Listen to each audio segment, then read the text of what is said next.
Welcome to the deep dive. We're jumping right in today looking at some recent Major League Baseball games. You've gathered the info from yesterday's matchups. That's right. And our plan, well, it's simple, really. I want to boil it all down, get to the really important stuff, the interesting bits. Give folks the key takeaways without needing hours to figure it out. Exactly. So we've got 4 games lined up. Padres, Astros, A's, Brewers. What else? Twins, Braves, and the Giants against the Angels. A good mix. Okay, great. Let's kick things off with San Diego and Houston. Astros won it 3-2. Sounds like it was pretty close. Oh, yeah, definitely a nail-biter. Not a game decided early. It felt like every pitch, every swing could have been the one, you know? Right. Lots of strategy involved, pitching changes, timely hitting. Exactly. So you saw the managers working, the pitchers hitting their spots. Yeah.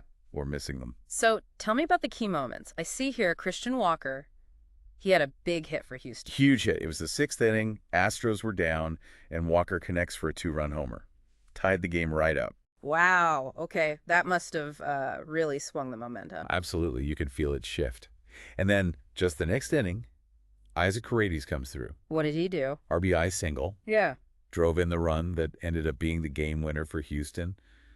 Clutch hitting when they needed it. And it sounds like the Astros bullpen really sealed the deal after that. Brian Abreu, Josh Hader. Oh, totally dominant. They came in and just slammed the door. The Padres, they really didn't have much chance against them late in the game. So even though the Padres got an early homer from Fernando Tatis Jr. and Machado chipped in. Yeah, they had some moments, but just couldn't string anything together against that back end of the bullpen. Yeah. Hader and Abreu were just too good.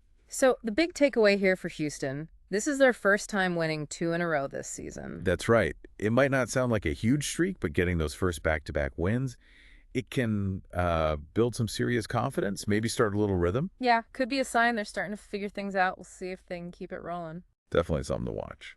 Okay, should we move on to the Athletics and the Brewers? Let's do it. Oakland took this one, 3-1. Yeah, a solid win for the A's. Again, not a huge offensive explosion, but they got it done. Seems like pitching was a big story here, too. For sure. The Brewers got 1 run in the 3rd. Garrett Mitchell scored it.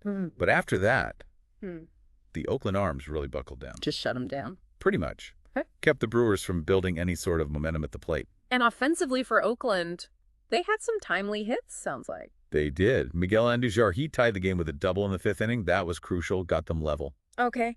Erase that early deficit. Exactly. And then, bam, next inning, Brett Rooker goes deep. A go-ahead home run. Gave them the lead. Yep. And they held on to it. Shea Langeliers added another solo homer later in the 9th for a bit of insurance. So it wasn't like they scored a ton, but the hits they got really counted. That's the key, right? Efficiency. They didn't waste their opportunities. Good pitching, timely hitting. That's often a winning formula, especially in lower-scoring games. Just some resilience from the A's, capitalizing like that. All right, let's shift to the Twins and the Braves. Atlanta wins 4-3, another close one. Seriously, these games were tight. This one went back and forth. And Alex Verdugo. Sounds like he had a monster day for the Braves. Oh, man. 4 hits for Verdugo. He was everywhere. And crucially, he got the hit that put them ahead for good in the 6th inning. A go-ahead single. 4 hits. Wow. Quite the performance. The Twins, though, they put up a fight. Carlos Correa homered. Yep, Correa went yard, and Byron Buxton drove in a run with a sac fly. They were generating some offense, getting guys on base. But there's always a but in a close loss, isn't there? Well, yeah. Look at this stat. Runners in scoring position.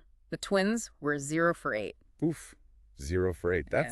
Yeah, that's rough. In a 1-run game, that's likely the difference right there. It almost always is. You got to cash those in. Sometimes it's tough pitching, sometimes it's pressure. Whatever it was, they couldn't find that key hit with runners on 2nd or 3rd. So takeaways from this one, similar to the Astros, this is the Braves' first time winning 2 straight this season. Correct. Getting that little streak going. And this other note, the Braves have now beaten the Twins 10 times in a row. 10 straight wins against Minnesota. That's pretty significant. Makes you wonder if there's a matchup thing or maybe just a mental edge Atlanta has right now. Yeah, 10 games. That's not just a coincidence. Interesting. Okay, one more game. Giants and Angels. Giants win 3-2, keeping the theme of close games going. Right. Every game decided by 1 or 2 runs. This one really highlighted making the key plays when things get tight. San Francisco got on the board early. Matt Chapman homer. Yep. Chapman set the tone with an early blast. Willie Adams and Mike Yastrzemski also drove in runs for them. Just enough offense, really. And for the Angels. Yeah. Well, Mike Trout did Mike Trout things. He certainly did. 2 solo home runs for Trout. Incredible talent. But again, solo shots. Doesn't sound like the rest of the team provided much backup. Not enough, no. Despite Trout's power display, the Angels couldn't push across another run. And the Giants pitching, Landon Roop got the start. Yeah, Roop pitched effectively, kept the Angels mostly quiet outside of Trout, and then the defense, especially in the ninth, Made some big plays. exactly, secured that 1-run lead. It really shows a team's composure, when they can execute defensively with the game on the line like that. Definitely speaks to their focus under pressure. Making the routine plays may be a tough one, too, to close it out. Right. So the takeaway is really about the Giants staying cool and making those necessary plays, particularly on defense, to nail down the win. Okay, so looking back at these 4 games, lots of common threads, close scores, almost all of them. Yeah, very competitive games. And you saw how important strategic pitching was. Bullpens coming up big. And timely hitting, definitely. Not always a lot of runs, but the runs that were scored often came from really crucial hits. Plus some standout individual efforts, right? Yeah. Verdugo's 4 hits, Trout's 2 homers, Walker's game-tying shot. Absolutely. Hopefully, diving into these specifics gives everyone a better feel for what actually happened in these games beyond just the final score. Yeah, cut through the noise a bit, pull out what really mattered. So here's something to chew on until next time. With so many tight games decided by just a few key moments, how does that feeling, winning a nail-biter versus losing one, affect a team's mindset heading into their next series? Does that momentum or lack thereof actually carry over? That's a great question. And maybe think about this too. Across all those close games, which single player's performance stood out the most to you? Whose contribution felt like it absolutely swung the result for their team? Good one. Something for everyone to ponder. We'll catch you on the next deep dive.